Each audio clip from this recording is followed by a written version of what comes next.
Sumuli ay magandang umaga. Si Paul po minsan ay may sinabi sa kanyang banal na kasulatan na he considered himself as the least of the apostles. At sinabi ho niya yon in spite of the so many accomplishment na nagawa ho niya bilang isang misyonaryo, bilang isang pastor, bilang isang ebanghelista. So ang makikita po natin doon sa sinabi na yun ni Paul, I am the least of the apostles. It is only because of the grace of God why he was able to accomplish those things. At yun din po ang nakikita ko sa akin pong sarili. Kung ako man ay makatayo sa harapan ho ninyo sa ngayon, it is by the grace of God alone. It is because God has been so good to me alone. At yun din po yung sasabihin ko sa inyong lahat. Ang Diyos ay mabuti sa inyong lahat. Kaya narito tayo ngayon, sama-sama na makakaharap sa Kanya. Good morning sa inyong lahat. God bless sa inyong pakikisa sa ating intercession. Okay, napakahalaga na sa atin hong pamumuhay bilang mananampalataya ay naunawaan ho natin yung timing ng Diyos. Saan na ho ba ang timing ng Diyos? Kasi ho, kung mapapansin ho ninyo, kung nauunawaan mo na sa examination, mayroon ka na lamang 2 minuto, ang pagsisikapan mo na sagutin ay yung kaya mo. Gagawin mo na ang lahat para yung kaya mong gawin ay magawa mo. Walang ipinagkaiba ang buhay ng isang mananampalataya. Tayo ngayon ay nasa last days na. Dito sa Matthew chapter 24, mayroon nung binabanggit dito na, and what will be the sign of your coming and the end of your age? At dito sa verse 7, mayroon nung sinabi ho dito sa Jesus, for nation will rise against nation. Pag tiningnan ho natin ang mga balita, hindi ho ito mawawala. Hindi na ho natin kailangang pumunta sa ibang nation. Sa sarili lamang nating bansa, Pilipino, kapwa Pilipino nag-aaway. Kung mapapansin nyo nga, maging mga magkapatid, magkasariling dugo, nag-aaway. Magkaibigan, nag-aaway. For nation will rise against nation, kingdom against kingdom, and there will be famines. Ito ho, pestilence, pandemic. At yun ang reason kung bakit tayo ngayon ay naka-lockdown. Bakit tayo naka-lockdown? It is because of this. There will be pestilence. Well, alam ko ho na lahat kayo ay nanonood lagi sa mga preaching ng ating senior pastor. Kaya sigurado ko na alam ho ninyo na ang common na approach ng mga tao dito sa sanlibutan, tatlo-tatlo ang nagkakatulong-tulong na ito para mabigyan ng solusyon yung kinakaharap natin na COVID-19. Yun ang tawag natin dito sa virus na to. COVID-19. Virus. So, nakita ho natin doon yung pagsisikap in reality, hindi lamang ho yan ng Pilipinas. Kung papansinin nyo nga, kinopya lang naman ho natin yung ginawa ng ibang bansa na mas naunang nakaranas kaysa atin. Pero makikita ho natin na dahil sa ang virus na ito ay bago. Ngayon lang nagkaroon ng virus na yun ho mismong may dala nito ay hindi niya alam na siya ay may virus. And that what makes this virus yung parabang napakadelikado. Kasi ho, ikaw mismo na may dala-dala, hindi mo alam na ikaw pala ay may karga nito. So paano kung ikaw na may karga, ang lagi mong kasama yung asawa mo na mahal mo? Paano kung ito yung kaisa-isa mong anak? And we know na ang virus na ito, pag tinamaan ka, mayroon pong mga cases na wala ho itong patawad. Kung mapapansin nyo nga, mayroon hong athlete na napabalita na hindi ho niya in-expect dahil sa lakas ng kanyang katawan ay tamaan siya nito. So diyan makikita ho natin kung gaano katindi ang pwedeng gawin ng virus na to. So ang ginawang approach ng government para hindi na ito lumala, kailangan nung tawag natin doon ay lockdown. Kailangan na ang mga tao ay hindi pagbawalan ng gobyerno na makisalamuha sa ibang tao para maiwasan ang pag-spread nito. Kaso lamang pag naka-lockdown, alam naman natin na ang mga tao ay hindi makapagtrabaho. At iilan lamang talaga sa mga Pilipino, lalo na sa mga Pilipino, ang pwedeng mabuhay ng kung ilang buwan. Okay, simulan muna natin sa araw. Ilan ba sa mga Pilipino ang alam ninyo na hindi na pwedeng hirap ng mabuhay kung hindi makapagtrabaho ng isang araw? Majority. Kaya nga doon nabuo yun sa atin yung isang kahig, isang tuka. Kasi kung hindi siya magtatrabaho, hindi siya kakain. And majority of Filipinos ay doon ito. Ilan sa mga Pilipino ang alam ninyo na ang stock ng kaya nilang, na ang stock na pwede nilang isave para sila may makain sa tuwi-tuwi na aabot ng 1 week. Konting-kunti yun. Yung aabot ng 1 month, kunti. Ay paano kung ang lockdown ay umabot ng 2 months? Sino ang susuporta dito? Ulit, aakuin ito ng gobyerno. Pero sa makikita natin, ang approach ng gobyerno ay napakalimitado. Salamat na lamang ginawa talaga ng paraan ang atin ng gobyerno na makapag-provide ng at least 6,500 hanggang 8,000. Pero dahil ang iba ay napapunta sa mabubuting kamay, nabawasan pa yung 6,500. O imagine nyo ito, kung kayo ay 8 sa family, paano mo pakakasyahin yung 6,500 sa isang buwan, tentatively? Paano kung umabot pa ito ng 2 months? Paano po kapakakasyahin yung 6,500? Medyo okay kung 2 lang kayo. Pero kahit 2 lamang kayo, kung tatagal yung lockdown, mahirapan na rin kayo. Yun yung reason kung bakit yung mga tao, pag nanonood tayo ng news sa mga interview, meron akong isang nanay, yung isang reporter, merong isang lugar dyan sa, I think, Bacoor na pinuntahan at in-interview yung mga tao na nandoon.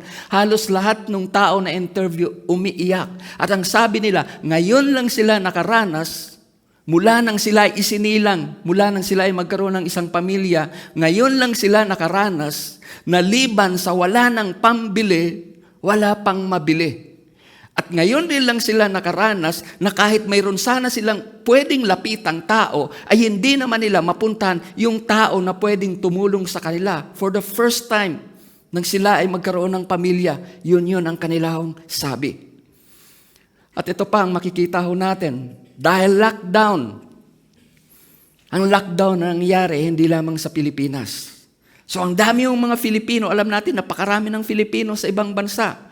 At dahil kailangan ding itigil ang trabaho doon dahil sa tinatawag natin na baka kumalat din yung coronavirus sa kanila, so ano ang mangyayari?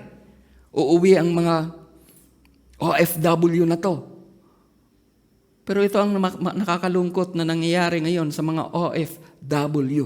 Uuwi sila na wala na nga pera, pero makikita natin, karamihan pa sa kanila ay mayroon dala-dalang sakit na COVID virus na ito.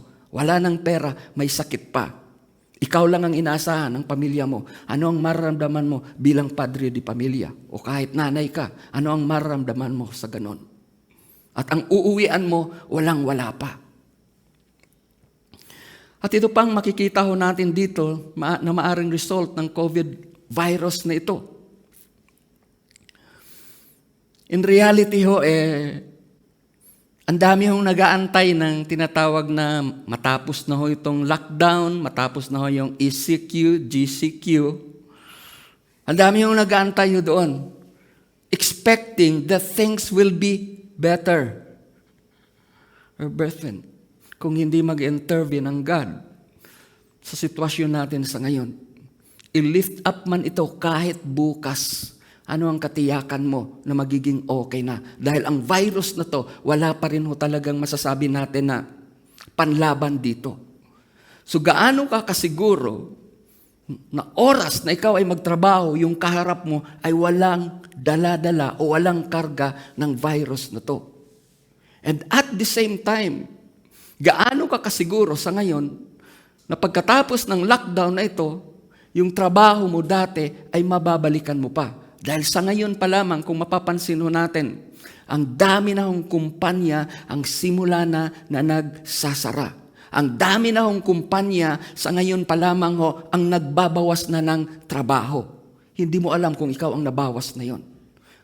Yun ho yung nagpalala ng sitwasyon na ito. Dahil yung in-expect ko natin na makakatulong sa atin pagkatapos ng virus na ito, ay hindi ho pala. Okay. Yun ang approach na ginamit ng gobyerno. Kaso lamang nakita ho natin na hindi pa rin ho talaga sapat. Kulang. At wala pa hong government sa buong sanlibutan na makapagsabi na this is what we did and this is exactly ang nag-work sa amin. Wala pa hong ganong klaseng gobyerno na makapagsabi ng ganon. O ngayon, nung in-implement ng government yung tinatawag na lockdown, bagamat masasabi ho natin na mayroon ng mga nag-disobey ho dito, pero konting porsyento lamang ho yun. At kung maalala nga pa nga po ninyo, yung hindi sumunod, ano ang sabi ng ating senior pastor? Lalo na po sa ibang mga bansa. Kung minsan parang nagtataka ho ako na mayroon pa silang tinatawag na COVID virus party. Ang dami nang namamatay sa kanilang kapaligiran pero parang ginagawa nila nakakatawanan yung ganong klaseng pangyayari. They don't understand what awaits them if they have no Jesus Christ in their heart. There is ignorance. At yun po yung kuminsan ang nakakalungkot. You're expecting something good, then suddenly bad things happens to you. And that happens to you because of ignorance. Sana ho tayo ng mga Pilipino, mabuksan na ho tayo sa katotohanan na itong kinakaharap ho natin na pandemic ay hindi ito isang simpleng sitwasyon. Kung mapapansin ho ninyo, first time na maging church, lahat ng relihiyon, kung mapapansin ninyo, first time na itinigil ang pagsamba doon sa kanila pong lugar na kung saan ang Diyos mismo ay sinasamba. Ang tinutukoy ko po sa worship services. So ilan nung sa mga churches yung wala naman nung kagaya nung sa atin sa ngayon na totally wala. So diyan makita ho natin kung ano yung extent na nagagawa, na maaring magawa ng virus na ito. Salamat na rin lang ho kasi yung mga tinatawag natin na mga private entities, ako nga ho mismo humanga, lalo na sa mga yung inaayawan ng gobyerno noon, ng mga oligarchs. Salamat na lamang dahil ang mga tao pala na to ay may puso sa oras ng pandemic. Kaya ho yung pera na kanilang kinita noon, makikita ho natin, they're spending millions. And I'm not expecting them. Kaya sa totoo lamang, kahit na ang mga tao na to ay hindi humana ng palataya, I'm praying for them that God will bless them. Kasi who knows, next time, sila ulit ang makakatulong sa atin. Pero hindi lamang sana sila i-bless ng Diyos. Makilala pa nila ang Diyos na pinanggagalingan ng blessing nila. So let's pray for them. Ngayon, so nakita ho natin yung approach ng government. Hindi ko naman sinasabi na useless kasi kahit na papano ay nakatulong, but not enough. Ang support din naman ng taong bayan, kahit ginawa. Alam niyo ba na kahit na nasa loob na tayo ng atin mga bahay ay naroon pa rin yung pangamba? Bakit? Alam mo, lalabas ka pa rin naman. Kaya kahit na nasa loob na tayo ng ating bahay, sinunod na natin yung sinasabi ng government, andoon pa rin yung takot at ang pangamba. Sa atin nga dito na lang mismo sa Cavite, ang dami na nakatanggap ng 6,500 nakatawa isang araw. Pagkatapos noon, after a week, Nakikita mo pa ba ho yung tawa? Kagaya nung nakatanggap ng 6,500, wala na. Kaya kahit na may matanggap ka na 6,500, hindi ho yan assurance na mawawala na rin yung takot at ang pangamba sa puso mo. Kasi alam mo, hindi rin yun talaga kakasya sa pangangailangan mo. So ngayon, nakita ho natin na yung government, salamat, may ginawang gobyerno, pero hindi sapat. Nakiisa ho dun yung mga mamayan, community, taong bayan, maging yung mga private entities. Nakiisa ho doon, pero sa kabila ng pakikiisa na yon, alam natin kulang pa rin. Mayroon pong isang grupo ng mga tao na pwedeng makatulong sa pangyayari na to. At walang iba kundi ikaw na kumikilala sa Panginoong Hesukristo. Ikaw lamang ang mayroong mensahe na dala kung ano ang dapat na gawin sa ganitong klaseng sitwasyon. And if you will stand in your faith in Jesus, you could influence others. Hayaan mo na mainggit yung kapitbahay mo. Bakit ikaw praise the Lord pa rin? Time will come, they will ask. Takot at pangamba ang nakikita nila sa iba. Pero bakit ikaw na isang Kristiyano, nakikitaan nila ng saya, ng confidence? Pagpatuloy mo yan. God will be with you. Okay. Meron lang ho akong isingit dito na yung fact about COVID virus. So far, ang sa pagkaalam ko, almost 12,000 na ho tayo, di po ba?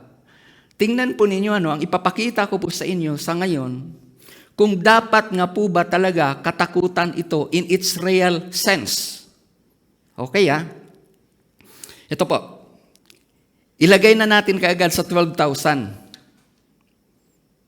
Ilan ba ang population ng Pilipinas? 110 million. Okay.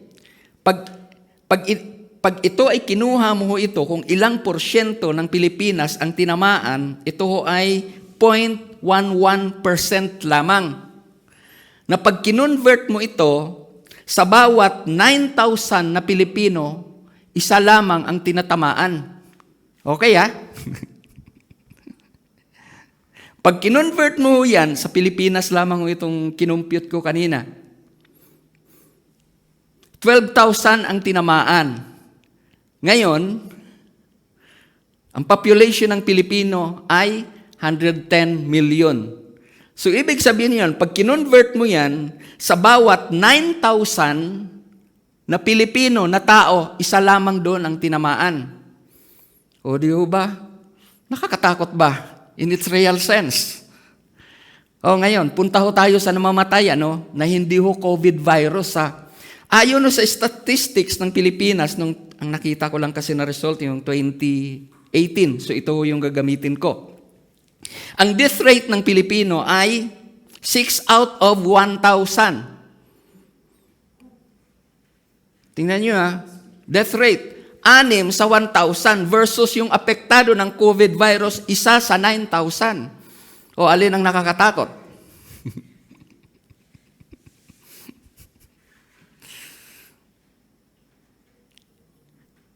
Mas nakakatakot ba ang COVID virus? Na kaya hong magpasara ng mga maliliit na mga churches? Kaya niya. Versus doon sa normal na kamatayan na naranasan ng mga tao na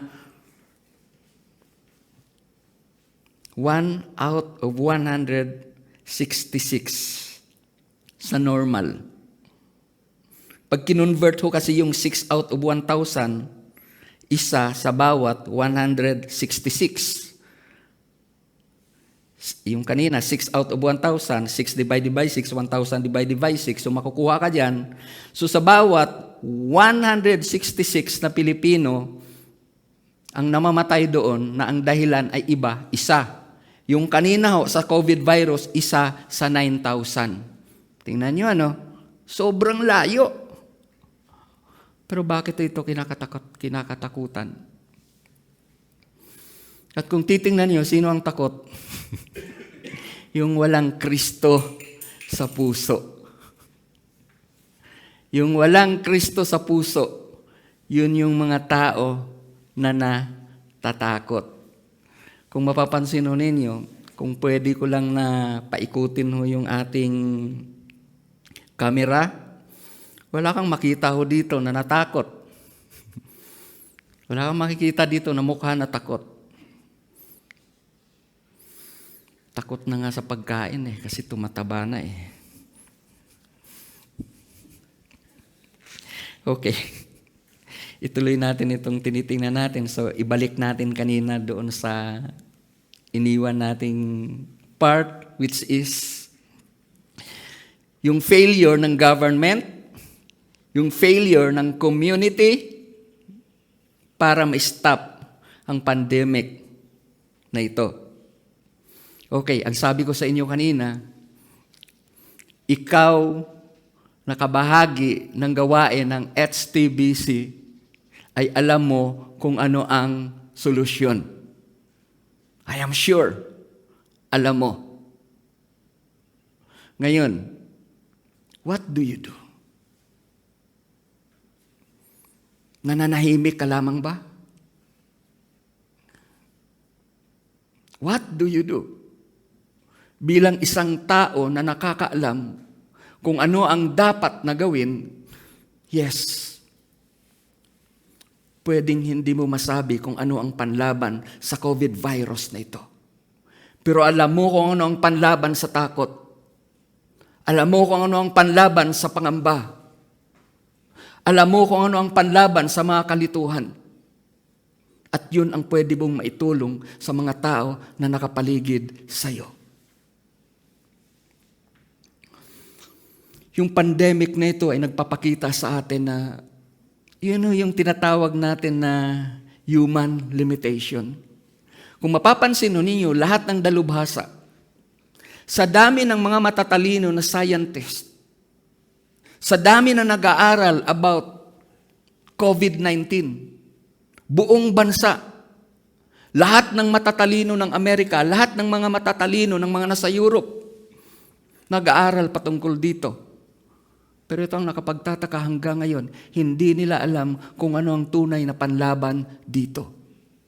And for the first time, wala sa ngayong na-implement ang government na tamang solusyon para magkaroon ng kaayusan ang ating naranasan sa ngayon. What does this situation tells us? Darating ang panahon, and this is it. Alam niyo po buong mundo ang tinuturuan ngayon ng Diyos. Hindi lamang tayo. Buong mundo, gaano man kayo kagaling, kung ang tiwala ninyo ay sa kapwa niyo lamang tao, mabibigo kayo. Hindi lahat ng kailangan ninyo ay pwedeng solusyonan ng tao. Yan ho yun ngayon ang makikita natin na itinuturo ng pandemic na ito. Pero salamat na lamang, mayroong Diyos na labis na nagmahal sa akin, labis na nagmahal sa inyo, at dahil mahal tayong lahat ng Diyos, siya ay nagbigay ng mga bagay na makakatulong sa atin para yung pangamba na gustong bumalot sa ating mga puso. Yung takot na gustong mag-paralyze sa atin. Ito ay ating mapagtagumpayan. Meron akong binanggit sa inyo kanina na sa Bible ay ayaw talaga ng Diyos na ang tiwala ho natin ay sa tao. Pag tiningnan ho natin yung pinaka-central verse ng Bible,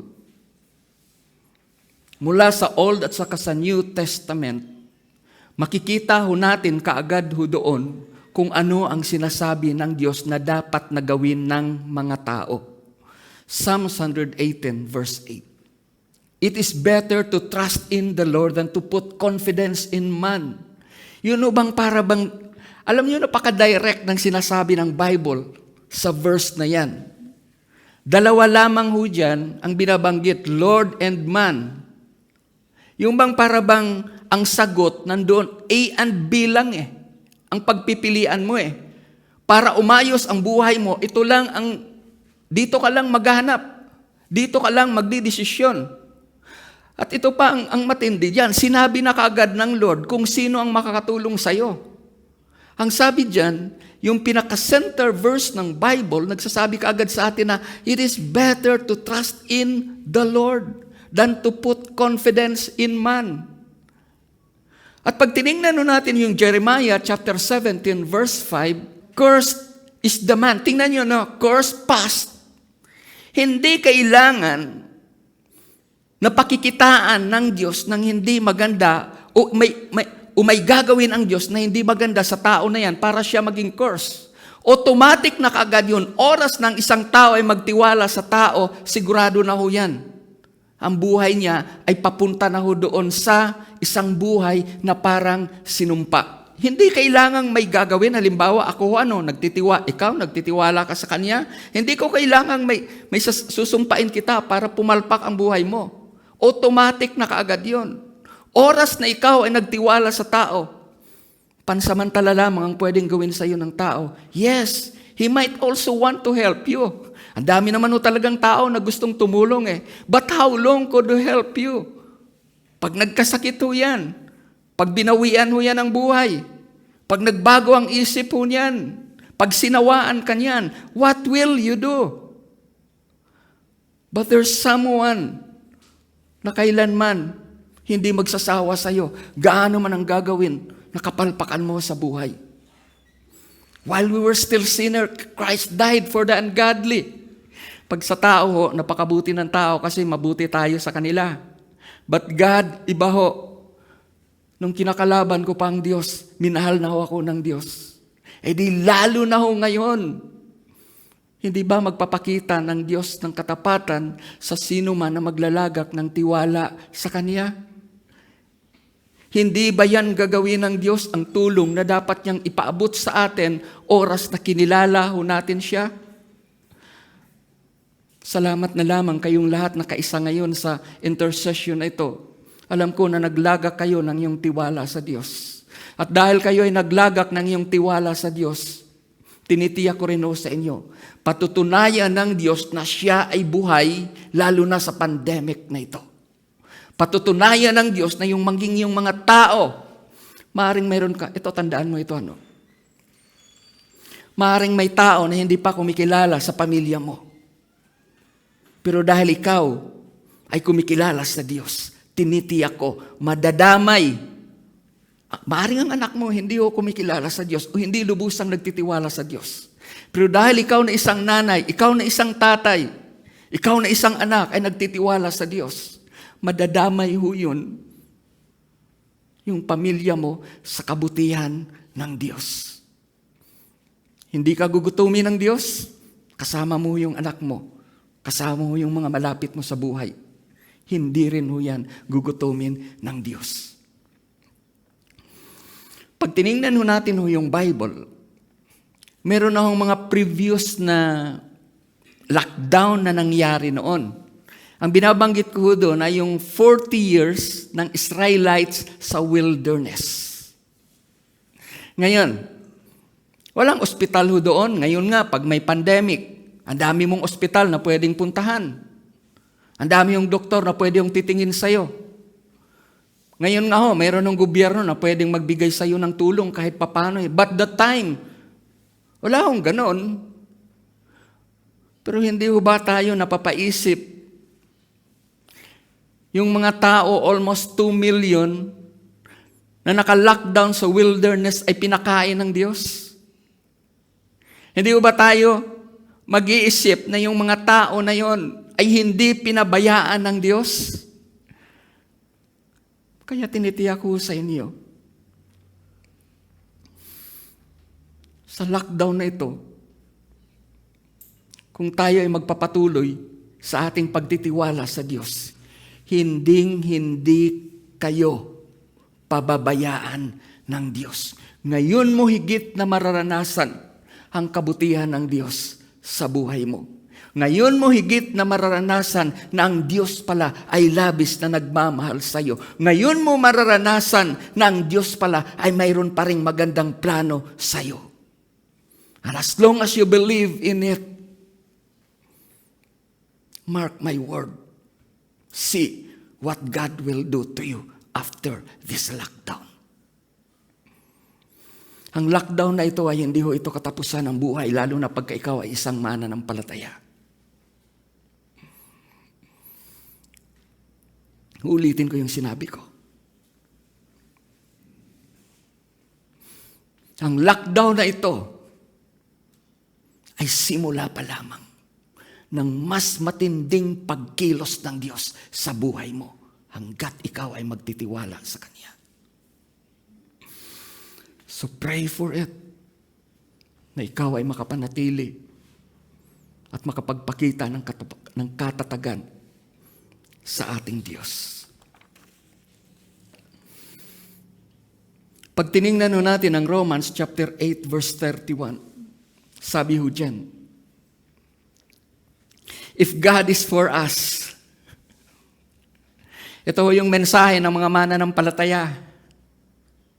Ito yung daladala ng mga mananampalataya. Wala nga ho silang dala na vaccine, pero ang dala-dala nila ay yung kanilang pananampalataya sa Diyos. At mas matindi pa ho yan sa vaccine. Ang kaya hong solusyonan ng vaccine ay ang physical na pangangailangan ng tao.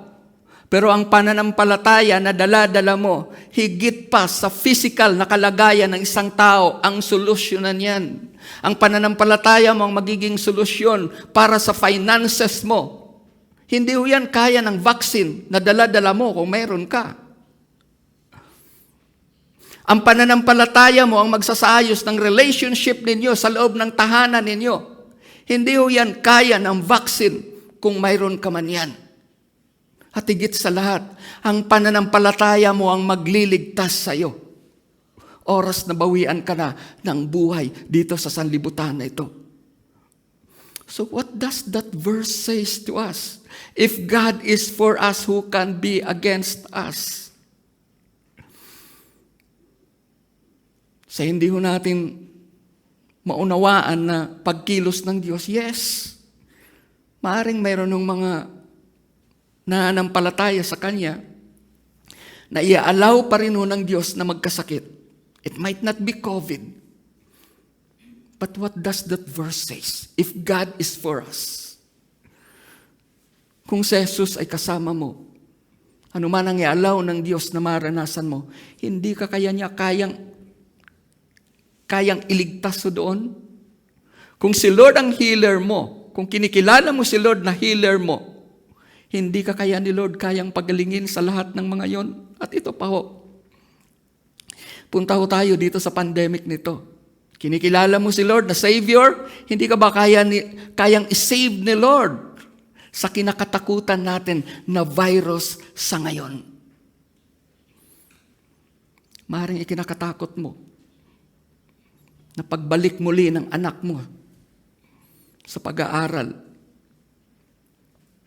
Dahil siya ay ma-expose na naman sa environment. Ito ho, kung mapapansin po ninyo, dahil wala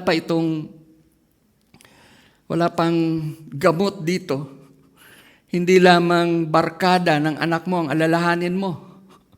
Alalahanin mo na rin yung baka ang anak mo sa kanyang pagpasok ay mahawa. This is the right application of this verse. If God is for us, kung kinikilala mo na si Lord ang Savior mo, panatagin mo ang kalooban mo. Yes, hindi mo kaya, pero yung Diyos na pinanaligan mo ay kayang-kaya na ingatan yung anak mo. Yes, may pinangangambahan ka na maaring wala ka nang babalikan na trabaho pagkatapos ng quarantine na ito. Pero hindi kayang pigilan ng quarantine, hindi kayang pigilan ng lockdown ang pwedeng gawin ng Diyos sa iyo pagkatapos nito. Our God is not limited. And He could never be limited by whatever pandemic. God could never be limited by whatever hardship. Because God can do more than what we could expect. Tingnan natin yung Ephesians chapter 3 verse 20. To Him who is able. The government is not able. The people around you is not able. God alone is able. At ano yung kaya ng Diyos? Ayon doon sa iniisip mo, yes, more than. Ang government, hindi kaya ho yung tulong na kailangan. Hindi kaya ibigay ho yan. Gustuhin man ho nila. Sila nga ho mismo nangangailangan ang tulong eh. But if we will come to God, ang sabi ho dyan, now to Him who is able to do exceedingly abundantly, above all that we ask or think, according to the power that works in us. If God is for us, who can be against us? That Christ that is in you, in your heart, yung pananampalataya mo sa Diyos, yun ang tutulong sa'yo para maranasan mo yung exceeding, yung abundant power ng Diyos sa buhay mo. Kung ito lamang ay atin ng pananampalatayanan, after this lockdown, you will end up victorious. You will end up victorious after this lockdown. Because there is God who has the ability to help you exceedingly, more abundantly, that you can ever ask or think. Simple lang ho yan eh. May mabuting bagay ka na naisip mo na gustong gawin ng Diyos sa'yo. Pag in-apply mo ang verse na yan, higit pa sa mabuting bagay na naisip mo ang pwedeng gawin ng Diyos sa'yo. Oh God. Thank you, Lord. Thank you, Jesus. Ito pa ho,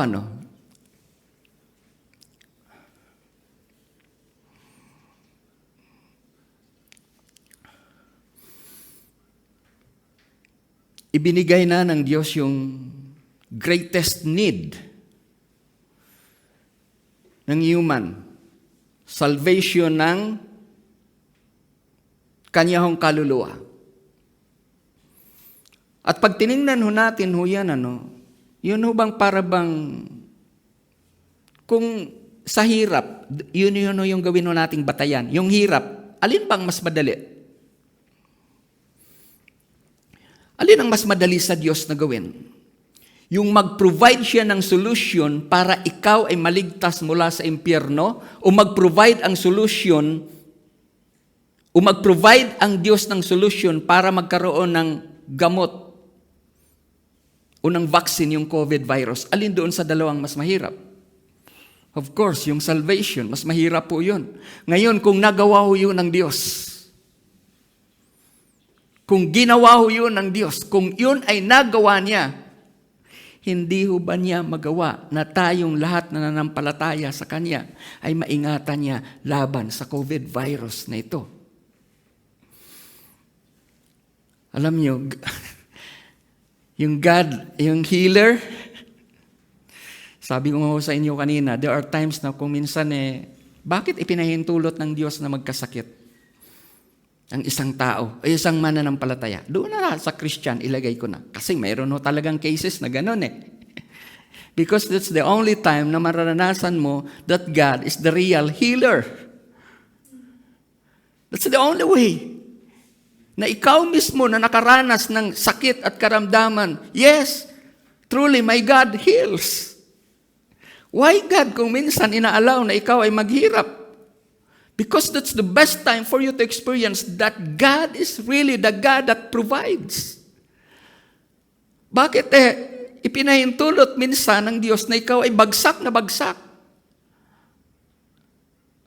Because that's the only way in order for God to prove to you that He could raise you up mula doon sa isang bagsak na sitwasyon. And most of all, that's the only way para maranasan ng isang mananampalataya na ang Diyos pala niya ay tunay na hindi magpapabaya sa Kanya. That's the only way upang maranasan ng tao na yan na wala palang imposible sa Diyos. That's the reason kung bakit ipinahintulot niya ang mga bagay na ayaw nating maranasan. Because that's the only way for Him to prove of who He really is to you. Kung minsan, bakit ina-allow ni Lord na maging, yung bang maligaw ang isang Kristiyano? For him to understand that God loves him still.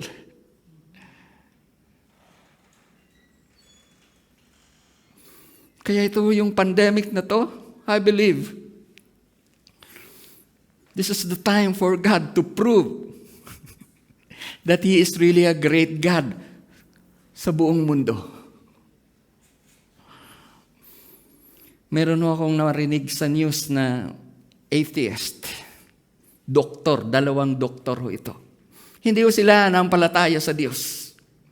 Pero nung makita ho nila na yung pagiging doktor nila, kilalang-kilala sila doon sa kanilang bansa na wala na silang magawa kahit anuman ang kanilang gawin.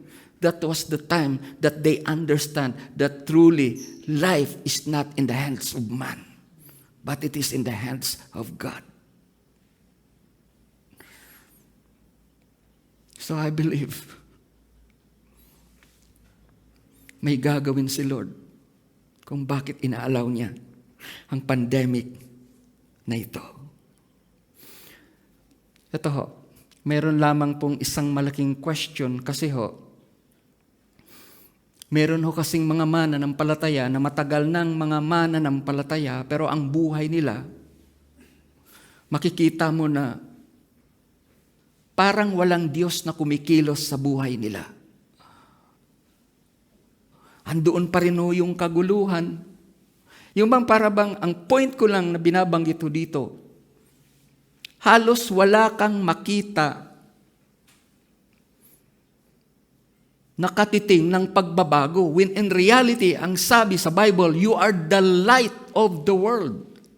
Ano ang sinabi? You are the light of the world.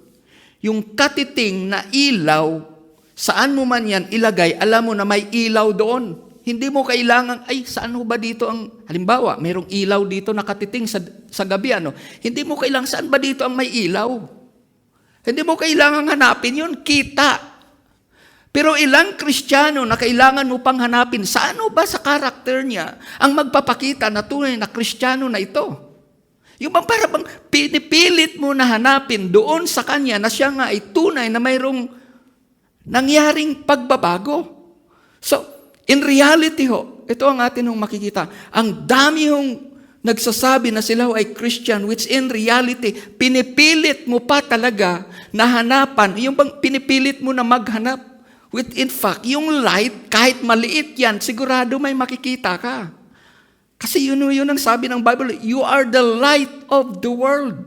Kaya kahit nakatiting lamang mo yung liwanag na yan, pag inilagay mo yan sa isang sulok, lalo na sa isang madilim na lugar, may makita ka nakatiting. At ang tendency ng sino mang tao na nasa kadiliman, pag may nakita ho yan, kahit na maliit na maliwanag, ang tendency ho yan, normal, pupunta ho yan doon. Normal yan. Bigla hong nag-brown out, mayroong kapiranggot na ilaw ho doon, ang tendency ng tao, lalapit ho yan doon. Because light attracts. Okay. Punta ho tayo ngayon doon sa, sabi ko nga ang dami pa rin ho talagang mga Christians na kung paano sila lumapit noon, Parang wala kang makitang pagbabago. Sa attitude, ganun pa rin. Kung paano sila manamit, ganun pa rin. Yung attitude, yung character, yung behavior, ay ganun pa rin. Pero they tell that they are Christians. Now, pag tinanong ko kayong lahat na narito, pati kayo na nariyan sa bayo ninyo, sino ang higit na makakatulong sa atin? Sigurado ko ho, isang sagot ninyo, si Lord. Pero ang tanong ay ito ho,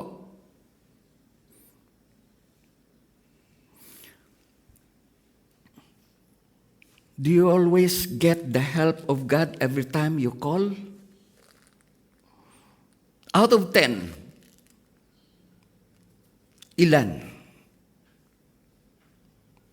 Okay. Who will say, out of 10 prayers, they have 7? How many will say that out of 10 prayers, they have 4? They have 2. Okay. There's no problem with God answering our prayers.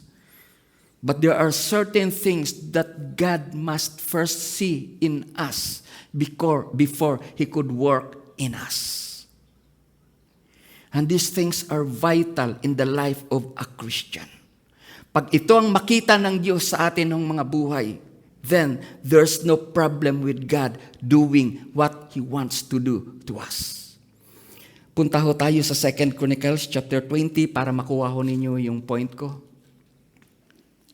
Ito po ay dyan sa verse 1. Ito ay nung kapanahunan ni Haring Jehoshaphat.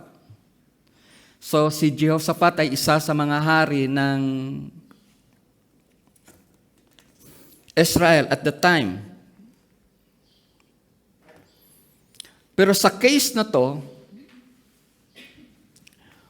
mayroon nung naging karanasan ang bansang Israel noon sa paghahari ni Haring Jehoshaphat na yung isang bansa ay nakianib sa isa pang bansa para sila ay digmain. Okay, ito ho yung senaryo, ano? Kung sa pakikipagdigma sa isang bansa, ma-analyze na kaagad ni Jehoshaphat, mahirapan na siya. How much more kung dalawa? Kung doon pa lamang sa isa ay hirap na siya, how much more doon sa dalawa?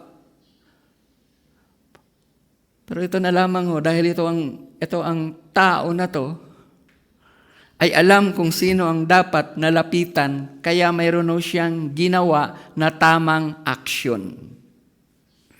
Every time na tama ang gagawin ho nating aksyon sa bawat problema na atin hong naranasan, yan po tiyak ay mayroon hong solusyon. Tiyak ho. Pagkatama ang approach na gagawin ho natin sa bawat sitwasyon, yes, from Pastor Jesse. In every situation, there is a right solution. Okay. So yan ang senaryo dyan. 2 laban sa 1. Ngayon, ito ang ginawa ngayon ni Haring Jehoshaphat. Ito ho yung part ng prayer niya starting verse 12. 12 at saka 13 ang ating babasahin dyan. Sabi niyan, "O our God," tingnan niyo unang part pa lamang ng verse 12. Kanino siya kaagad lumapit? Sa Diyos. Tingnan nyo, makikita ho natin dito ang aksyon ng tao. Ituloy muna natin yan. "O our God, will you not judge them? For we have no power against this great multitude that is coming against us, nor do we know what to do." Okay, tingnan niyo yung dalawang phrase na binanggit dyan. We have no power against this. Halimbawa, ano man yung against this? Against this pandemic? We have no power against this. We don't know what to do against this pandemic. So, dyan pa lamang, makikita ho kaagad natin kung paano ina-admit ng tao na to ang kawalan niyang magagawa kung walang tutulong sa kanya. So, ang nasa heart, alam ng tao na to, not unless someone will help him, he will not prevail doon sa kanya pong kinakaharap. So the same way sa atin nung naranasan sa ngayon. In reality nga, hindi lamang yan pwedeng i-apply sa pandemic. Hindi lang pandemic ang application ho yan. May problema ka sa anak mo. Ilang taon mo na ho yan na gustong mailapit sa Diyos ang anak mo? Yung asawa mo. Hindi mo na alam kung ano ang gagawin mo. Hindi mo na alam kung ano ang gagawin sa lagi na lang kinakapos. Hindi mo na alam kung ano. Sa tingin mo, ginagawa mo naman kung ano ang narapat, pero kulang pa rin. Then, ito ang una na, dyan sa verse na yan, atin ang binasa, mayroon na tayong makikita dyan na nararapat nating gawin para makuha ho natin yung tulong mula sa Diyos. Kanina ho, okay, balikan ko lamang ho yung kanina sa simula. May ginawang tulong ang gobyerno, hindi sapat. Kulang. Ang tulong din ng kapwa-tao, ganun din. At kahit pagsamahin pa ho yung tulong ng tao, tulong ng gobyerno, tulong ng bawat tao na makikita mo sa kapaligiran mo, kulang pa rin. So ngayon, sino ang lalapitan natin sa ngayon? Ito, sinasabi ho dito ng Bible, this is what Jehoshaphat did.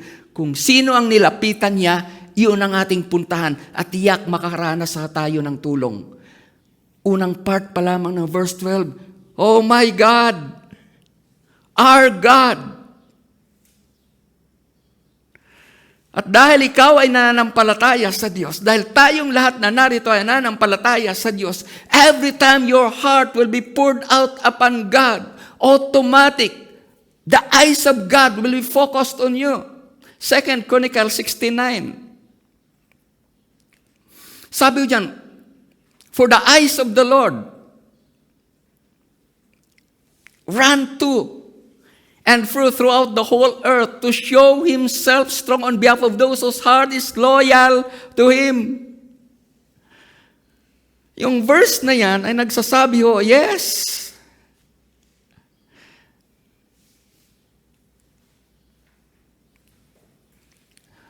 for the eyes of the Lord run to and throughout the whole earth to show Himself strong on behalf of those whose heart is loyal to Him. Ang tagal mo nang lumalapit sa Diyos, pero hanggang ngayon, wala pa rin ginagawa sa iyo ang Diyos, but yet, you keep on seeking God, you keep on trusting God. As you keep on showing on trusting God, ano ang sabi ho dyan? For the eyes of the Lord run to and fro. Patuloy ho yan na nakatingin sa iyo. Habang nakakaranas ka ng kabigatan, habang pinagdadaanan mo ang problema na yan, dahil ang puso mo ay patuloy na nakatingin sa Diyos, ang paningin naman ng Diyos ay patuloy na nakatingin sa iyo. At kung sakali man na hindi pa ho dumadating ho yung tulong na inaasahan mo, because God, ito po, ito ang gusto ko na makita ho natin kung paano tumutulong ang Diyos. So ito po. Sa kasi, sa engineering ho, mayroon ho kaming tinatawag na tensile strength, I mean. At iba't ibang material ho yan. Yun ho bang para bang pipilitin mo na babanatin ang isang bagay hanggang sa ito ay bumigay. In reality, sa mga design ho namin, ima-maximize ho yan. Hindi tama ho yung design na hindi mo napakinabangan ho yung kayang maabot ng isang bagay. Hindi maganda ang design na yan. Ibig sabihin nun, hindi mo siya lubusang napakinabangan kasi hindi mo na-maximize ho yung kaya niya. So, sa atin din ho, parang akala ho natin kung minsan Pinabayaan ho tayo ng Diyos. Pero hindi ka ho ba nagtataka kahit ang tagal na sumagot ang Diyos sa panalangin mo, hindi ka pa rin bumibigay? Ang iba bumigay na, pero ikaw, bakit hindi ka bumibigay? Kasi mayroon ka na kaagad God-given strength. There is something in you na given from God na may answer na kaagad ang Diyos na nandoon na kaagad sa'yo. Na kung ang iba bumigay na, magtataka ka, bakit ikaw ay tuloy-tuloy pa rin?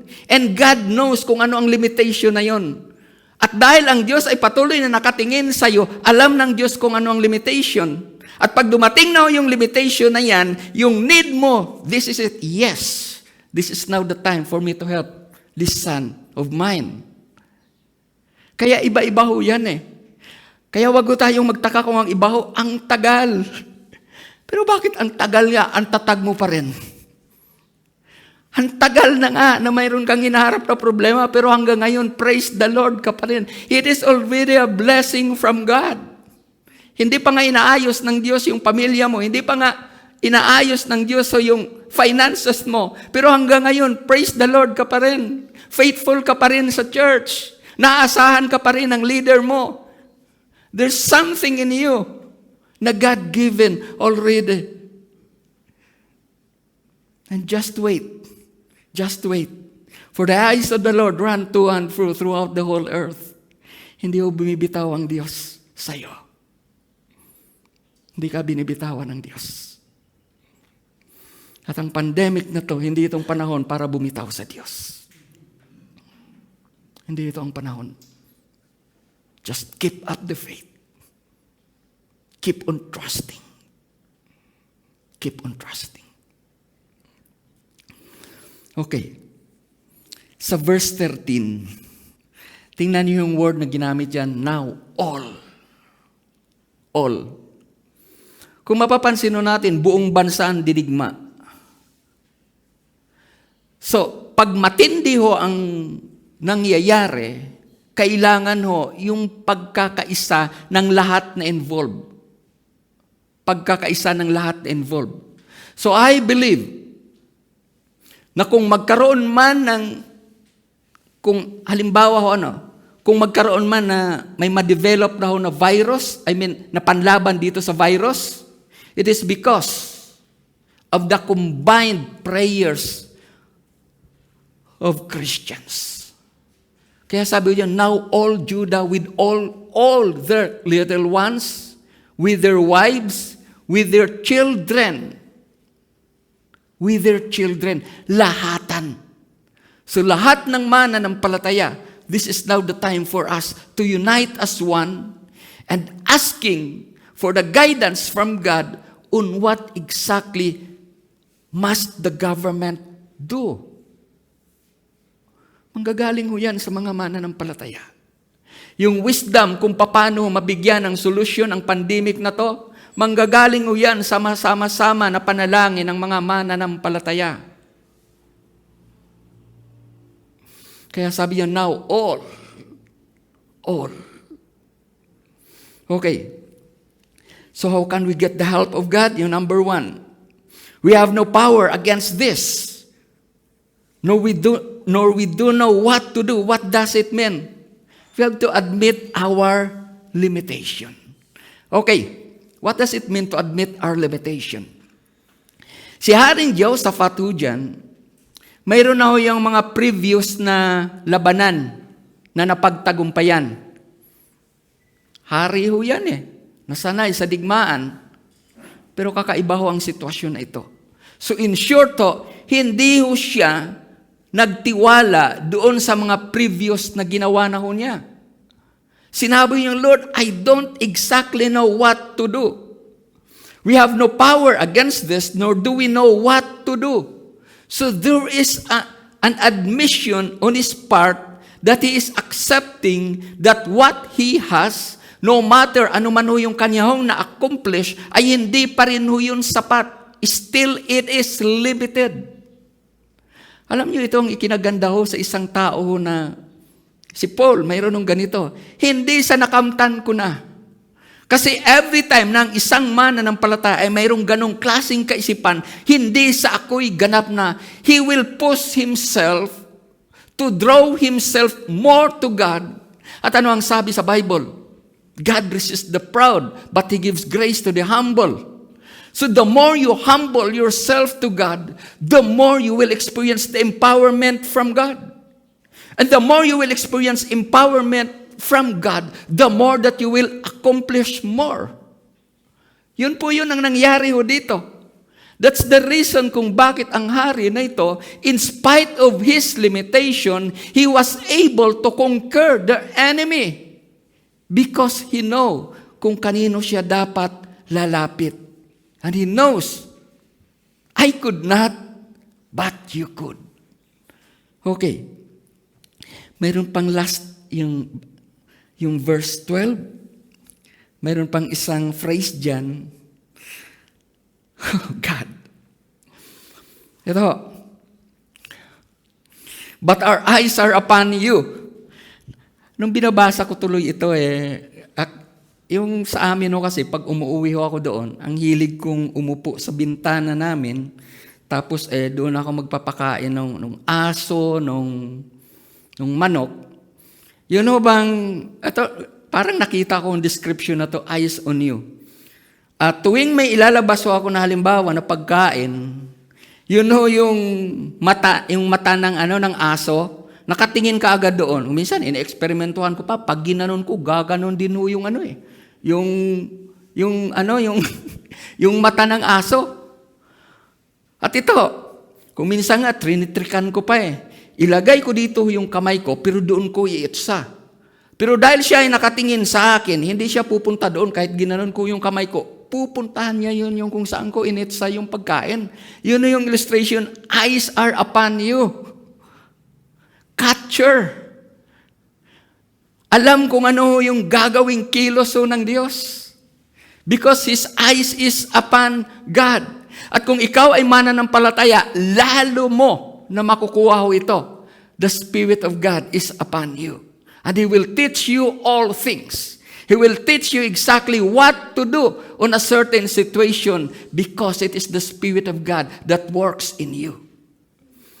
Okay, so ano yung sinasabi ho dyan? Yung una, admit our limitation. How can we get the help of God? Una, admit our limitation. Ang pangalawa ho, call upon God. Okay, kanina mayroon akong sinabi sa inyo na ang verse na to pwede nating i-apply sa common na ginagawa ng tao. Tingnan nyo. We have no power against this. Yung para bang kung minsan, ang ginagawa ng tao, ito ho, binalikan ko lamang ho yung 2 Chronicles chapter 20 verse 12 at in-apply ko na lamang ho ito sa normal na ginagawa ho ng tao pagka hindi lumalapit sa Diyos. Tingnan ho ninyo, pag hindi ho ang isang tao ay hindi talaga nagtitiwala sa Diyos. Kanino na sinasabi na walang-wala na kami sa gustong utangan. We don't know what to do. Hindi ko na alam kung ano ang dapat kong gawin dito sa anak ko. Hindi ko na alam kung ano ang dapat kong gawin pa dito sa asawa ko. Hindi ko na alam kung paano pa maayos itong aming nararanasan. Kanino ho yung normal na sinasabi, lalo na nang hindi ho nananampalataya, sa kapwa ho niya tao. Kaya ho ang isang problema kung minsan pag sa tao mo ito sinabi, lalong lumalaki kasi ho, ang isa sa karakter ng tao, ito, chismoso.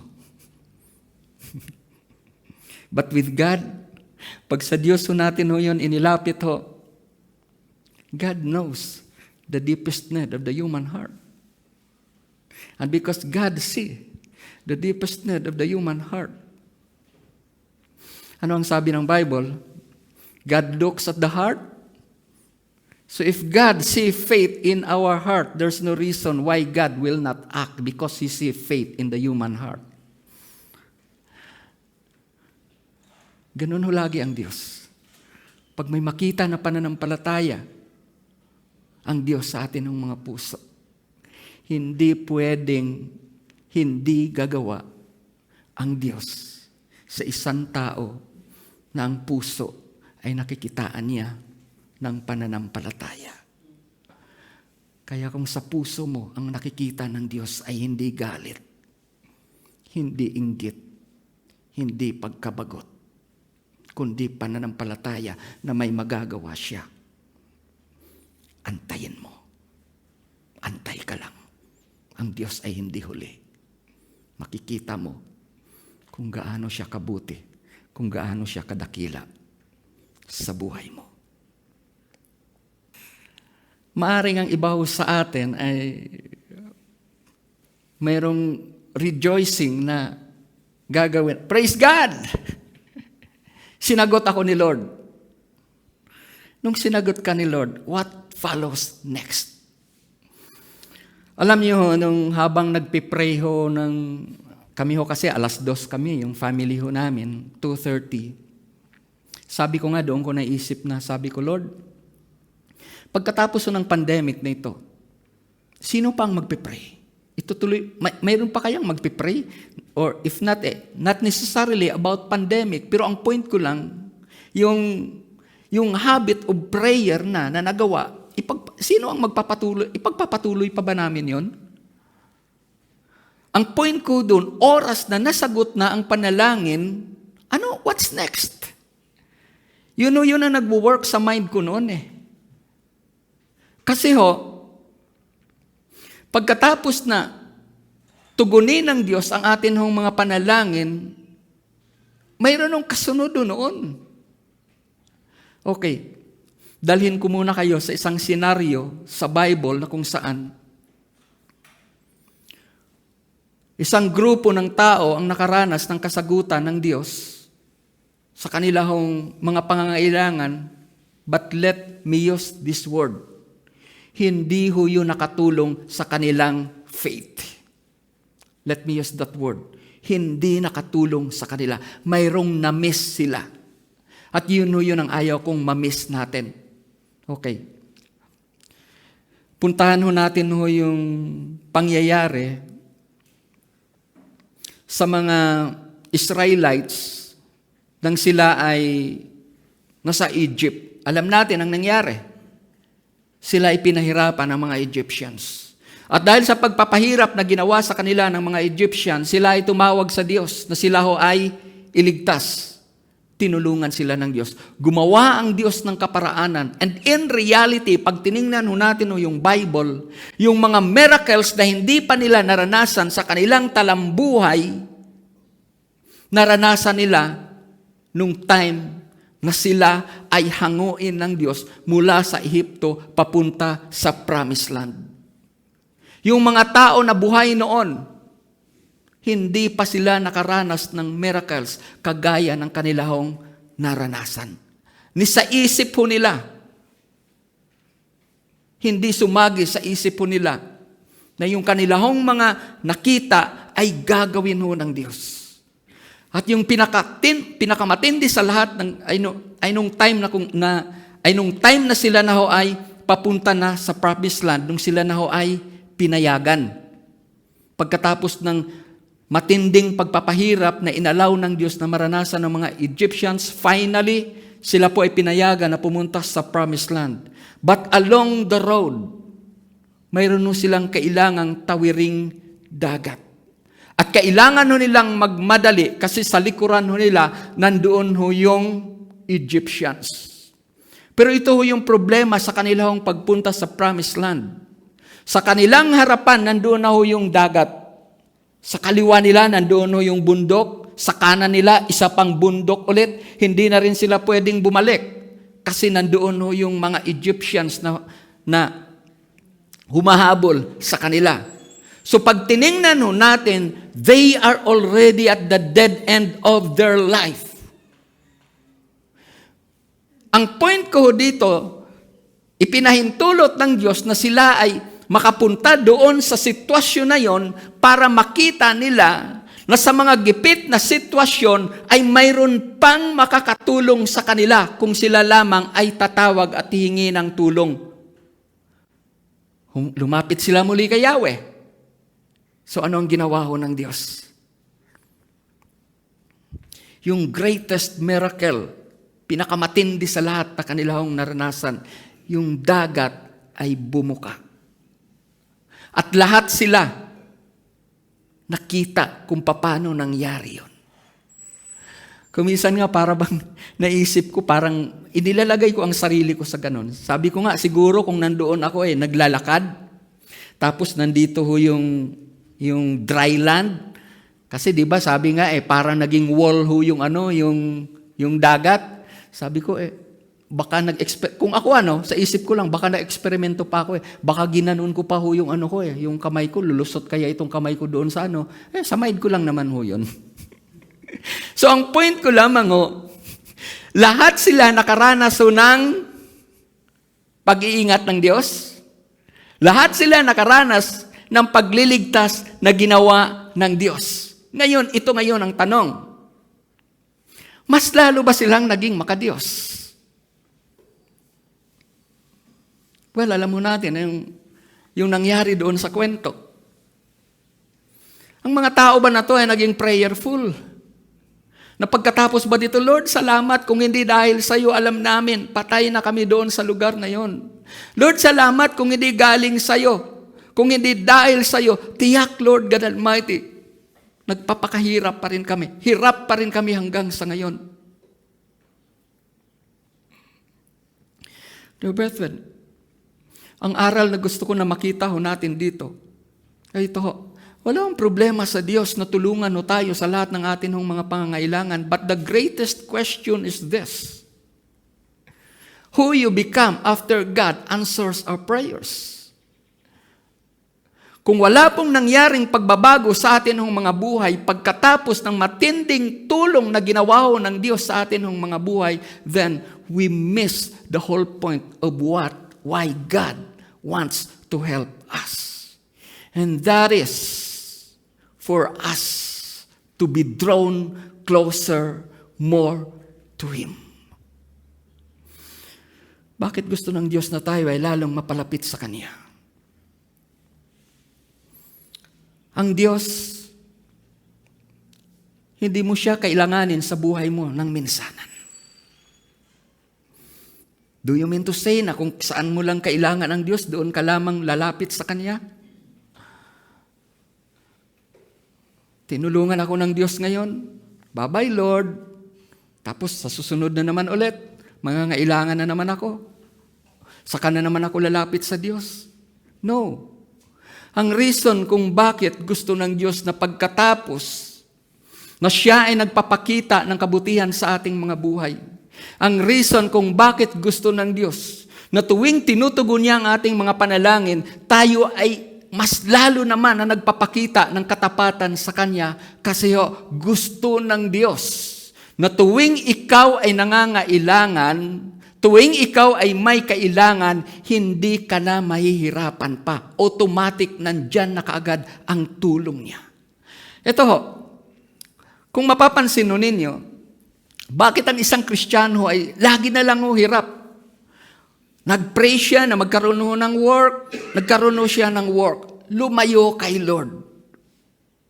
Hirap na naman siya ulit kasi lumayo kay Lord Nagkagulo na naman yun yung kanyang pamilya, may nangyari sa kanyang anak kasi hindi na ako nag-church So, ayaw ng Diyos na mangyari pa sa iyo yun. Kaya yun yung reason kung bakit oras na nakaranas na tayo ng tulong ng Diyos, lalo tayong lumapit sa Kanya para yung mga gustong gawin ng Diyos sa iyo, all the time magagawa na niya.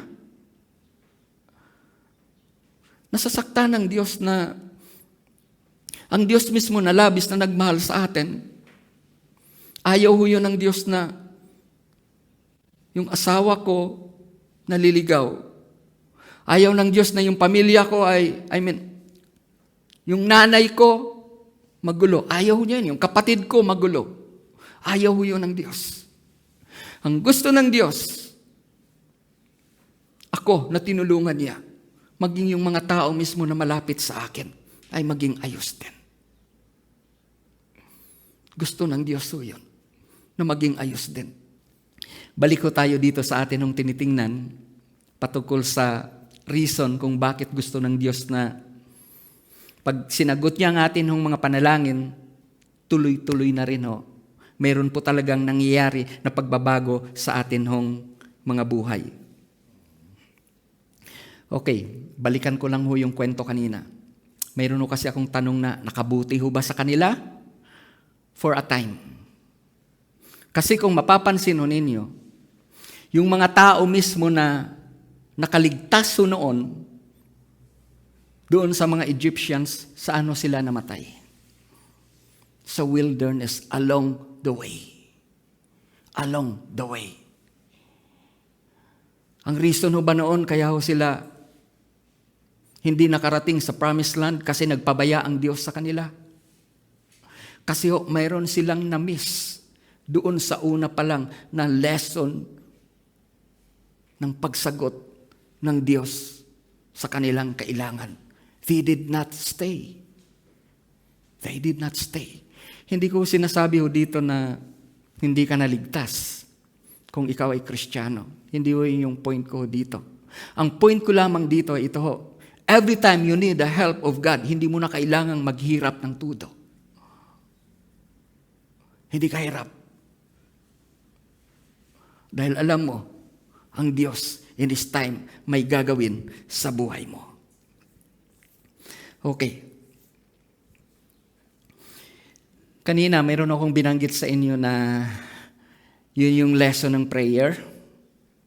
Every time God answers our prayer, ito na ho yun. Yung aral na ayaw kong ma-miss natin tuwing tayo ay nakakaranas ng kasagutan ng Diyos sa atin hong mga panalangin ay ito ho. Gusto ng Diyos na ang mga bagay na naranasan ho natin sa Kanya, ito rin ang maging reason para lalo tayong magtiwala sa Kanya. Dahil ang pagtitiwala na atin hong ipinakikita sa Kanya, this will develop our faith more. Madidevelop lamang ang faith ng isang mananampalataya kung siya ay magpapatuloy. Hindi mo mararanasan yung tinatawag na backslidden heart. Hindi mo mararanasan yung tinatawag na yung talagang sobrang panghihina kung ikaw ay magpapatuloy sa pagtitiwala sa pananampalataya mo sa Panginoon. So who will benefit this kung ikaw ay magpapatuloy? Ikaw mismo. Hindi ho yung iba. Well, kung tayo ay nagpapatuloy, magpapasalamat ho yung ating mga pastors. Dahil nagpapatuloy ho tayo. But who will benefit kasi nagpapatuloy ka? Who will benefit more kasi ikaw ay nagpapakita ng katapatan sa Diyos? Who will benefit more kasi na-strengthen lalo ang pananampalataya mo sa Diyos? Who will benefit more kasi ang faithfulness ay nabubuo sa puso mo? Ikaw mismo. Because a life na nagpapakita ng faithfulness is a life who will also experience contentment in life. Magiging kontento ka. Magiging peaceful ka. Magiging joyful ka. At higit sa lahat, your heart will be full of thanksgiving. Hindi ka magiging mareklamo. Dear brethren, wala akong problema sa Diyos na matulungan tayo sa COVID virus na ito. Wala akong problema sa Kanya. There's no problem with God. But, will we believe that God can? Will we believe it? Ako bilang isa sa mga pastor ng church na to, wala akong ibang dinadalangin sa atin na nawa ang nararanasan natin sa ngayon ay mag-develop din ito ng faithfulness natin sa Diyos. Na ang need mo ngayon ay maging avenue para ikaw ay lalong lumapit sa Diyos. Na ang pangamba at ang takot na naranasan mo sa ngayon, ito ay maging isa sa mga paraan para ikaw ay lalong lumapit, para ikaw ay lalong gumawa ng paraan para magkaroon ka ng daily communion with God. This is now the time to seek God more. Habang tayo ay naka-lockdown, gamitin natin ang pagkakataon na ito na magbasa. Alam ko, karamihan sa atin noon, ang reason kung bakit hindi tayo nakapagbasa ng Bible dahil sa trabaho. Now, God is giving you enough time to read your Bible. Alam ko na dati ang dahilan kung bakit hindi tayo nakapag-pray kasi maaga pa ho tayong gigising, papasok ng trabaho. Now, God is giving us enough time to pray. Alam ko na ang reason noon kung bakit hindi natin nakakapag-fellowship ng mabuti ang atin ng mga pamilya is because of our job. Now, God is giving us enough time to do all of these things. So, dear brethren, pag tinignan natin yung other side ng quarantine, this will help us to develop our relationship to God.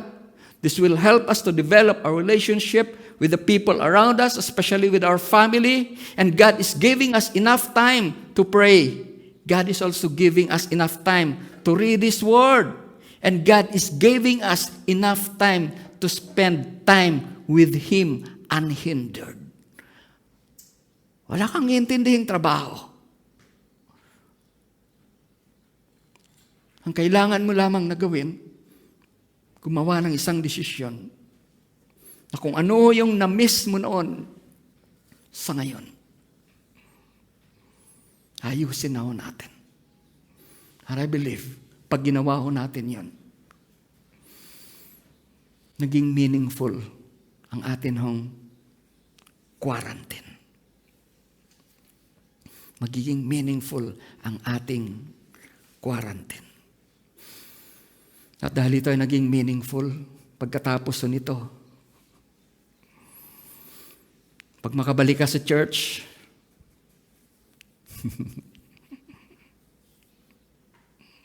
who will get the glory? God.